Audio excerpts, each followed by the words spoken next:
حضرت ابو کبشہ عمرو بن سعد الانماری رضی اللہ تعالی عنہ سے روایت ہے کہ انہوں نے رسول اللہ صلی اللہ علیہ وسلم کو فرماتے ہوئے سنا کہ میں 3 باتوں پر قسم کھاتا ہوں اور ایک بات تمہیں بتاتا ہوں، اسے یاد رکھو کہ کسی بندے کا مال صدقہ کرنے سے کم نہیں ہوتا، اور جس پر ظلم کیا جائے وہ اس پہ صبر کرے تو اللہ تعالیٰ ضرور اس کی عزت میں اضافہ فرماتا ہے، اور جو شخص مانگنے کا دروازہ کھولتا ہے تو اللہ تعالیٰ اس پر فقر اور محتاجی کا دروازہ کھول دیتا ہے۔ اور ایک بات میں تمہیں بتاتا ہوں، پس اسے یاد رکھو، دنیا میں 4 قسم کے لوگ ہیں۔ ایک وہ بندہ جسے اللہ نے مال اور علم عطا کیا، پھر وہ ان کے بارے میں اللہ سے ڈرتا ہے اور رشتہ داروں سے حسن سلوک کرتا ہے، اور ان میں جو اللہ کا حق ہے اسے پہچانتا ہے، اور یہ شخص جنت کے سب سے افضل درجوں میں ہوگا، بہت اونچا۔ اور وہ بندہ جسے اللہ نے علم تو دیا مگر مال نہیں دیا، بس وہ سچی نیت رکھتا ہے اور کہتا ہے اگر میرے پاس مال ہوتا تو یقیناً میں بھی فلاں آدمی کی طرح عمل کرتا، اور فلاں سے مراد اس کی اوپر والی کیٹیگری ہے کہ جس شخص کو اللہ نے مال اور علم دونوں دیے، بس اس کی نیت یہ ہے تو اس کا اور پہلے شخص کا اجر برابر ہے، وہ بھی درجوں کے اعتبار سے قیامت کے دن بلند ترین درجوں میں ہوگا۔ اور وہ بندہ جسے اللہ نے مال دیا اور علم نہیں دیا، بس وہ بغیر علم کے اندھا دھند طریقے سے خرچ کرتا ہے، اس کے بارے میں نہ اپنے رب سے ڈرتا ہے، نہ رشتہ داروں کے حقوق ادا کرتا ہے، اور نہ اللہ کا کوئی حق اس میں پہچانتا ہے، نہ اللہ کا حق دیتا نہ بندوں کا، تو یہ سب سے بدترین منزلت پر ہے۔ اور وہ بندہ نہیں عطا کیا اس کو اللہ نے مال اور نہ علم، تو وہ کہتا ہے اگر میرے پاس مال ہوتا تو یقیناً میں بھی فلاں آدمی کی طرح عمل کرتا، اور فلاں سے مراد اس کی اوپر والی کیٹیگری ہے جو اپنا مال بے انتظامی سے اندھا دھند خرچ کر رہا ہے، بس اس کی نیت یہ ہے تو ان دونوں کا بوجھ برابر ہے۔ اب آپ یہاں دیکھیے کہ آپ صلی اللہ علیہ وسلم نے ساری دنیا کے لوگوں کو 4 حصوں میں بانٹ دیا۔ ایک وہ جس کے پاس مال بھی ہے اور علم بھی ہے، اور جس کو اللہ یہ 2 نعمتیں دے دے اس کی خوش قسمتی کا تو کیا ٹھکانا۔ وہ کیا کرتا ہے، مال کو اپنے علم کے ساتھ ایسی ایسی جگہوں پہ خرچ کرتا ہے جہاں سے وہ بہترین فائدے اٹھاتا ہے، یعنی درجہ یا اس کا اجر اور ثواب بہترین پاتا ہے۔ یہ بالکل ایسے ہی ہے کہ جیسے آپ دیکھیں ایک بالکل ان پڑھ تاجر ہوتا ہے جو نہ مارکیٹ کو جانتا ہے، نہ تجارت کے اصول قاعدے جانتا ہے، نہ اسے کوئی پتا ہے، اور وہ تجارت کرنے کھڑا ہو جاتا ہے، تو وہ مال کہاں لگائے گا، گواں بیٹھے گا، لاس کر لے گا۔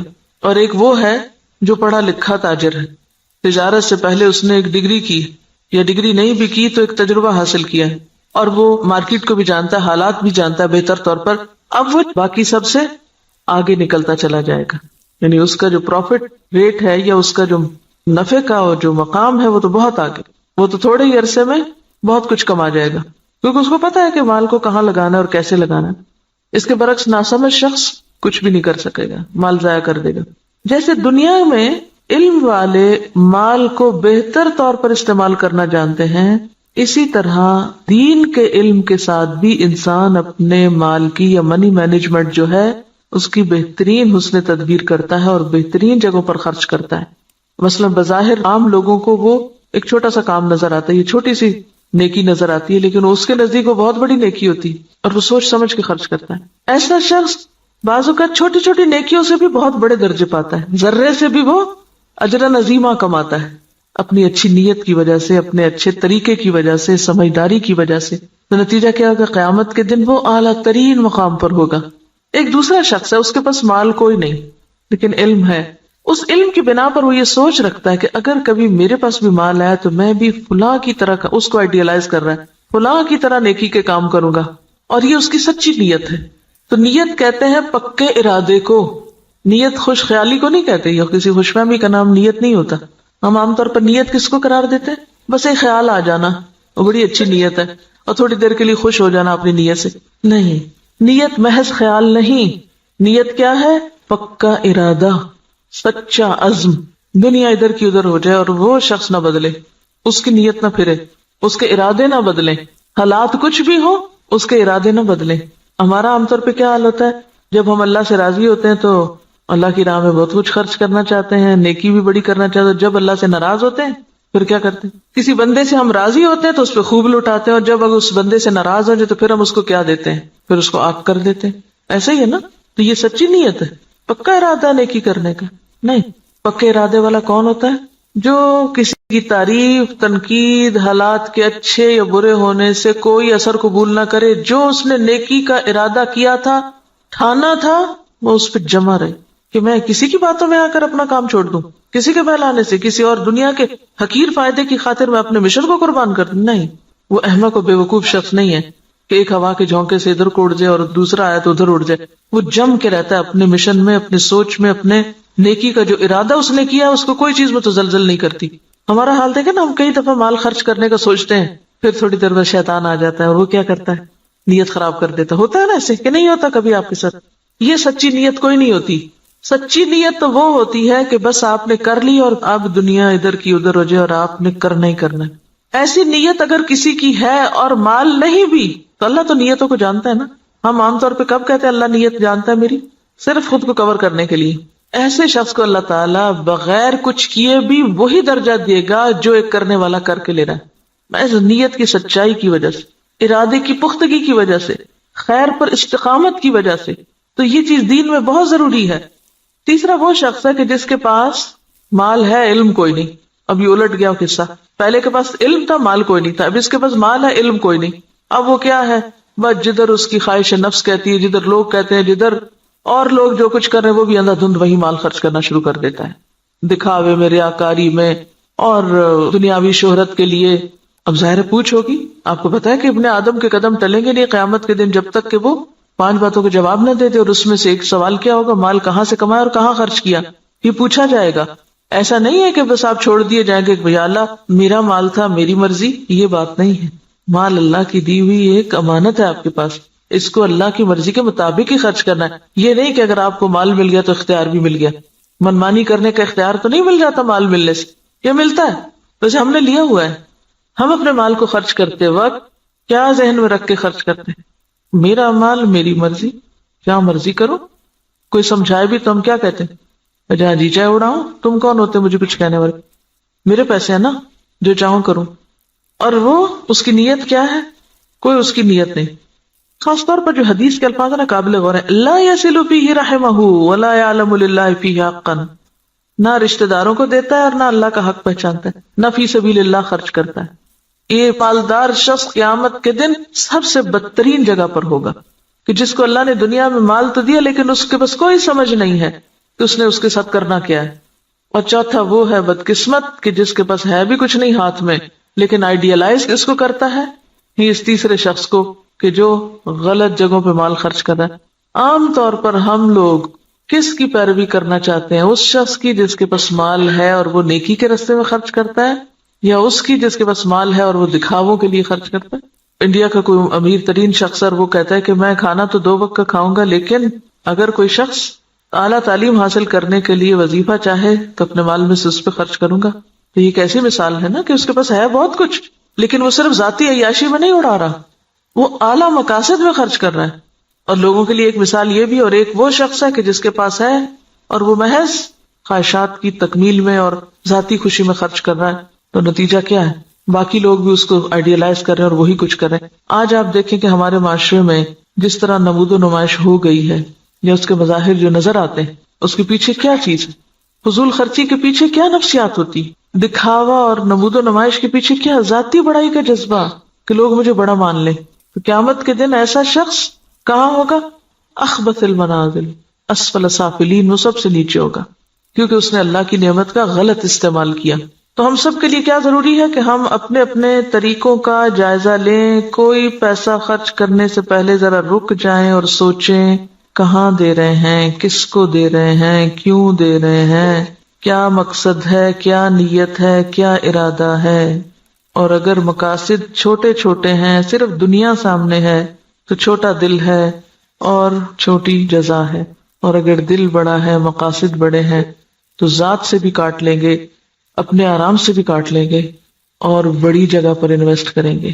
صرف زبان کے ذائقے پر ہی خرچ کرتے چلے جانا، صرف دل کے سکون میں لباس پر ہی خرچ کرتے چلے جانا، صرف اپنی ذات ہی کو یا اپنے ہی آرام کو دیکھتے چلے جانا اور دین کے اور اعلیٰ ترین مقاصد کو بھول جانا، تو دنیا میں بھی مسلمانوں کو کس سے دوچار کر رہا ہے. اب دیکھیے، ہم نے بہت اس پر پہلے بھی بات کی تھی کہ کہ ترقی یافتہ قومیں، آپ کو پتا 40% تک ٹیکس ہوتا ہے ان کا، 40 بازوں کا 60% بھی ٹیکس ہوتا ہے، کہ آپ نے 100 روپے کمایا 60 روپے دے دیجئے گورنمنٹ کو، وہ آپ کے لیے سڑکیں بنائے، اسپتال بنائے، ریسرچ سینٹر قائم کرے تاکہ قوم ترقی کرے۔ ہمارا کیا حال ہوتا ہے کہ ہم جتنا بھی کمائیں وہ سارے کا سارا پلٹ کر اپنی جیب میں ڈالیں، گھر ہمارا محل ہو، سڑک اور گلی چاہے ہماری ٹوٹی پھوٹی ہو۔ اسی وجہ سے ہم اس حال میں ہیں کہ ہم بڑے مقاصد میں خرچ نہیں کر سکتے، اپنی ذات کے لیے اور اپنے ہی لیے، اور پھر اپنے اوپر خرچ کرنے کے لیے ایسے ایسے طریقے اختیار کرتے ہیں کہ جس سے اجتماعی فائدہ پیچھے چلا جاتا ہے۔ اب دیکھیے کہ ایک قطرہ جب دریا میں ملتا ہے تو کیا ہو جاتا ہے، وہ کیا کہلاتا ہے، دریا کہلاتا ہے، اور جب وہ صرف قطرہ رہتا ہے تو وہ اپنی انفرادیت بھی کھو دیتا ہے، اپنی آئیڈینٹی بھی ختم کر دیتا ہے۔ اگر ہم صرف اپنی ذات کو نمایاں کرتے رہے ختم ہو کے رہ جائیں گے، اور اگر ہم نے یہ سب کچھ اچھے مقاصد کے لیے اپنے آپ کو بھی اور اپنے مال اور اپنے اوقات کو بھی لگایا تو پھر اعلیٰ ترین منازل پا سکتے ہیں۔ یہاں جو بات یاد رکھنے کی ہے، بظاہر تو حدیث بالکل واضح ہے، مطلب صاف ہے، سمجھ میں آنے والا ہے، لیکن عملی طور پہ کیا کرنا ہے؟ ہر شخص اپنے اوپر کچھ نہ کچھ صدقہ لازم کرے، کچھ نہ کچھ کسی کو ضرور دیں، چھوٹا ہو یا بڑا، اور دے کے تجربہ کریں کہ یہ بات کس قدر سچی ہے۔ آپ دے کمی نہیں ہوگی، اس سے زیادہ آئے گا۔ نمبر 2، سوچے کس نے آپ پر کوئی ظلم یا زیادتی کی، نہیں یاد آ رہا تو ذرا غور سے یہ ذرا ذہن پہ زور ڈالیں۔ میرا نہیں خیال زور ڈالنے کی ضرورت، ایسی باتیں تو ہمیں ہر وقت یاد رہتی ہیں۔ کس نے میرے ساتھ کیا زیادتی کی ہوئی، سوچیں کس نے میرے ساتھ کیا ظلم کیا اور میں نے اب تک اس کو معاف نہیں کیا، ان سب کو آج معاف کر دیں، اور اپنے دل سے ان ظلم و زیادتی کے باتوں کو نکال کے دروازہ بند کر دیں، صاف کر دیں، صفائی کر دیں دل کی۔ معاف کرنے کا سب سے بڑا فائدہ صرف انسان کو خود ہوتا ہے، اپنا دل اطمینان میں آ جائے گا، اچھا کوئی بات نہیں، وہ بھی انسان ہے نا، پتہ نہیں اس کی کیا کیا مجبوریاں ہیں، اس کو کیا کیا کمی ہے، اس پہ کیا ظلم و زیادتی زندگی میں ہوئی، اس کو کیا کیا محرومی ہوئی، اس کو معلوم نہیں کیسا ماحول ملا، تو اس کو معاف کر دیں۔ اس کا کہاں سے پتا چلے گا کہ آپ نے معاف کیا؟ آج کے بعد ان باتوں کو زبان پہ نہیں لانا، چھیڑنا نہیں، ذکر نہیں کرنا، ورنہ ہوتا کیا ہے، جب کوئی آپ کو مزید پھر دوبارہ زیادتی کرتا ہے تو آپ جس چیز کو معاف کر چکے تھے اس کو بھی ساتھ جمع کر لیتے ہیں، اگلی زیادتی تو اگلی ہے، پچھلی بھی ساری لے آتے ہیں واپس۔ کڑوی باتیں نہیں دہرانی، منہ کڑوا ہو جاتا ہے۔ صبر، برداشت، پی جائیں۔ یہ صرف آپ کی سوچ کی بات ہے، آپ سوچیں کہ میں نے کر دی، اور آپ دیکھیں کہ اللہ آپ کی مدد کرے گا اور ہو جائے گا، کیونکہ میں نے بارہا اس کا تجربہ کیا ہے، بارہا، اور اتنا فائدہ ہوا ہے۔ میں تو یہ کہتی اللہ میرے حافظے سے بھی نکال دے، میرے پاس وقت نہیں ہے ان باتوں کو یاد کرنے کا۔ اور جو زیادتی کرے اس کے ساتھ احسان، وہ بے رخی کرے، آپ اس کے پاس چلے جائیں۔ ہے مشکل، لیکن نبی صلی اللہ علیہ وسلم نے قسم کھا کے یہ بات فرمائی ہے، اگر آپ کو واقعی آپ کی قسم پر اعتبار ہے، آپ یہ سوچیے مجھے اپنے پیغمبر کی قسم کا اعتبار ہے، اللہ میری عزت میں ضرور اضافہ کرے گا اگر میں دوسرے کو معاف کر دوں گا۔ اور یہاں صرف معاف نہیں کرنے کی بات بلکہ صبر علیہا، کیونکہ جب تک صبر نہ ہو، برداشت نہ ہو، معاف نہیں ہو سکتا۔ معاف کرنے کے لیے اسے پینا پڑتا ہے، جیسے دوائی کا کڑوا گھونٹ پیا جاتا ہے۔ اور اگر آپ یہ نہیں کر سکتے نا، پھر اپنی معافی کی بھی توقع کم کر دیں۔ آپ اگر دوسروں کو نہیں معاف کر سکتے تو مت پھر امید رکھیں کہ آپ کو معاف کیا جائے۔ اگر آپ واقعی چاہتے ہیں کہ اللہ آپ کی عزت میں اضافہ کرے، کیونکہ سارے کام تو آپ اپنی عزت ہی بڑھانے کے لیے کر رہے ہوتے ہیں لیکن الٹے کر رہے ہوتے ہیں، تو جو نسخہ نبی صلی اللہ علیہ وسلم نے بتایا ہے اس کو عمل کر کے ایک دفعہ دیکھیں۔ ہے حوصلے کی بات لیکن کر سکتے ہیں، ایسا نہیں کہ کیا نہیں جا سکتا۔ اگر آپ اپنی جان کے دشمنوں کو معاف کر سکتے ہیں، حمزہ کے قاتل وحشی کو معاف کر سکتے ہیں، ابو سفیان کی بیوی کو معاف کر سکتے ہیں، ہند کو معاف کر سکتے ہیں، کوئی بدلہ نہیں لیتے، کوئی انتقام نہیں لیتے، کوئی جرمانہ نہیں لیتے، تو وہی لوگ تو پھر آگے جا کے دین کی خدمت اور دین کی عزت کا ذریعہ بنتے ہیں۔ یہ عمل کا وقت ہے۔ اور تیسری چیز، لوگوں سے توقع ہٹا دیں، لوگوں کے سامنے ہاتھ نہ پھیلائیں، لوگوں کا بھروسہ چھوڑ کے اللہ پہ بھروسہ کریں، اللہ کی طرف توجہ کریں، کیونکہ جب انسان لوگوں کے سامنے ہاتھ پھیلانے لگتا ہے، لوگوں پہ توقع رکھنے لگتا ہے، تو نتیجہ کیا نکلتا ہے؟ صرف مایوسی ہوتی، صرف حسرتیں ہی جنم لیتی، لوگوں سے استغنا برتے ہیں۔ کسی شخص کے بارے میں اگر آپ کا علم یقین کی حد تک بھی ہونا کہ یہ شخص میرے لیے برا سوچتا ہے، آپ اچھا سلوک شروع کر دیں، آپ کا حسن اخلاق اس کا ذہن آپ کے بارے میں ضرور بدلے گا۔ لیکن اگر آپ دوسری طرح معاملہ کرتے رہیں، دو چار تانے دے کے، دو چار پچھلی باتیں یاد کرا کے، شکوے شکایتیں کر کے، سوال پیدا نہیں ہوتا کہ خود بھی راحت پائیں اور دوسرے بھی آپ سے پائیں، اور آپ ان انعامات کو پا سکیں جو اللہ نے صرف ان قربانی کرنے والوں کے ہی لیے لکھے. پہلے حدیث میں مال کا صدقہ ہے، دوسری حدیث میں عزت کا صدقہ ہے، نفس کا صدقہ ہے. مال کا صدقہ پھر آسان ہے، عزت کا صدقہ مشکل. لیکن جو جھکے گا وہی بلند ہو سکے گا، اکڑنے والا کبھی بلند نہیں ہو سکتا. انک لن تخرق الارض ولن تبلغ الجبال طولا. سبحانک اللہم وبحمدک نشہد ان لا الہ الا انت نستغفرک ونتوب الیک. السلام علیکم ورحمۃ اللہ وبرکاتہ.